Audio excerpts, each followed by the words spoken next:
মানুষ স্বতঃস্ফূর্তভাবে যেভাবে আজকের এই মিছিলে মানুষ এসেছেন এবং রাস্তার দুপাশ থেকে অগণিত মানুষ তার শুভেচ্ছা পাচ্ছি, শুধু এই কথা বলতে পারি যে মনে হচ্ছে না যে এটা নির্বাচনের আগের মিছিল, বিজয় মিছিল হিসেবে মানুষ চিহ্নিত করেছেন এবং সেই স্বতঃস্ফূর্ত মিছিলে বোঝা যায়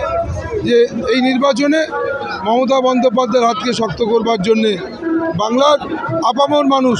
প্রস্তুত হয়ে গেছে। বাংলার কৃষ্টি সংস্কৃতি এই মিছিলে তুলে ধরা হয়েছে, পাশাপাশি গরুর গাড়ি চালিয়ে প্রচার করবে। দেখুন, যে বিজেপি সরকার, কেন্দ্রের বিভাজনের সরকার,